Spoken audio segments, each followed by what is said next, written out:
오늘 민주통합당은 백혜련 후보를 공천했다고 합니다. 이것이 사실이라면 민주당과 백혜련 후보는 명백한 경선 불복이고 국민들께 약속한 야권 연대의 파기를 의미하는 것입니다.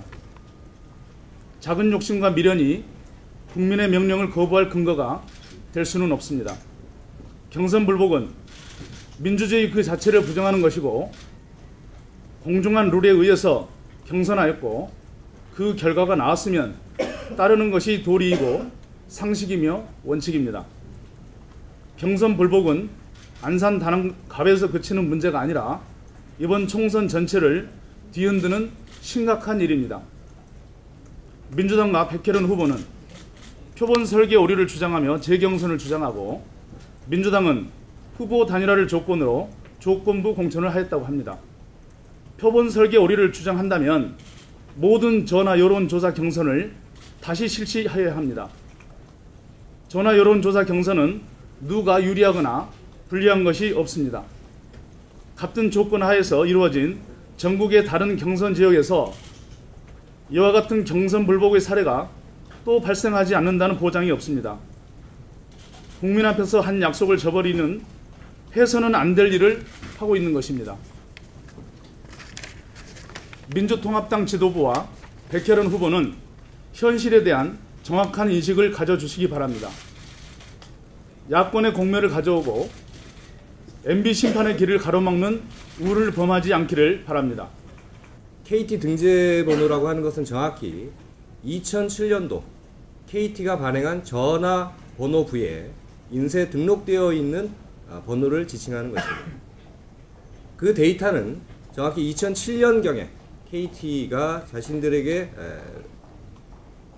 등록되어 있는 전화번호부를 책으로 책자로 인쇄를 한 것이고, 이를 2009년도에 코라라고 하는 여론조사 협회에 KT가 정보통신비밀법이 개정되기 전에 제공했던 명부입니다. 따라서 한 5년 정도 전의 데이터일 수밖에 없습니다.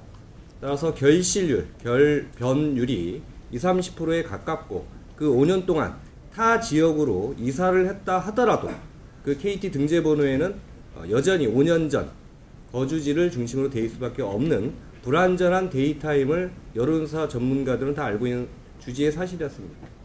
이 KT 등재번호를 대상으로 여론조사를 실시해야 한다라고 하는 요구는 다름 아닌 민주당의 요구였고, 이 민주당의 요구를 수용하여 조사가 실시되었다라고 하는 점을 다시 한번 말씀드리겠습니다. 두 번째, 민주당에서는 그 ARS 조사가 9시 40분에 종료되었다라고 하는 문제제기를 하고 있습니다. 시행세 측에는 조사는 아침 10시부터 밤 10시까지 진행하기로 되어 있습니다. 문제는 ARS 방식은 기계식입니다. KT 등재번호가 약 3만 개 정도 된다고 했다면 약 2시간에서 2시간 반이면 3만 명부에 대해서 한 번 콜이 다 진행될 수가 있습니다.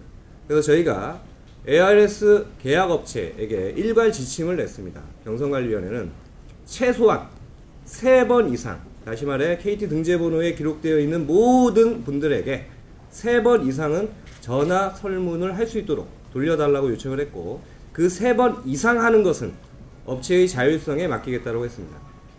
제가 확인한 바 그 업체의 경우는 총 4번에 걸쳐서 모든 KT 등재번호를 대상으로 4바퀴를 돌렸고, 그 4바퀴가 종료된 시점이 9시 40분이었다는 겁니다.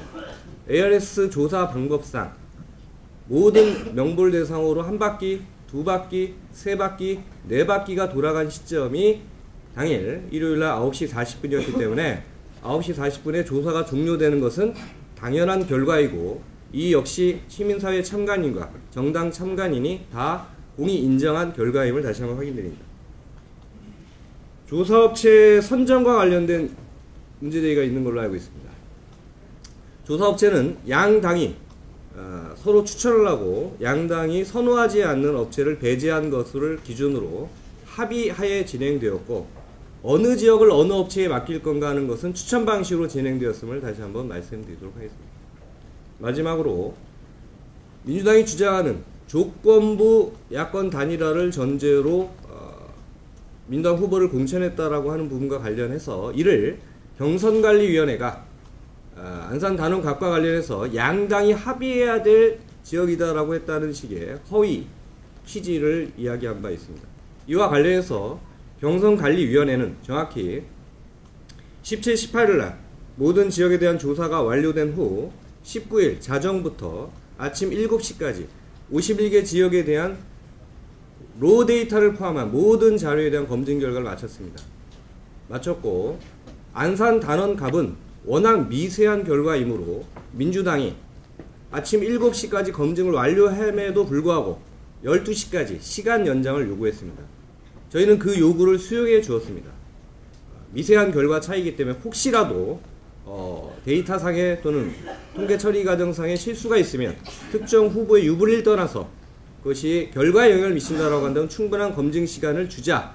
비록 아침 7시가 합의사항임에도 불구하고 5시간을 연장해서 오후 12시까지 그 업체를 방문해서 전화 명부 원본 데이터와 그리고 조사 과정, 그 다음에 통계 처리 과정에 대해서 양당의 여론조사 전문가들이 검증으로 참여해서 12시까지 심층 추가적인 검증 절차를 마쳤고 이를 확인하여 경선관리위원회는 12시 30분 안산 단원갑에 대해서 그 결과가 문제가 없음을 확인하고 안산 단원갑에 대한 경선 결과를 발표하였습니다.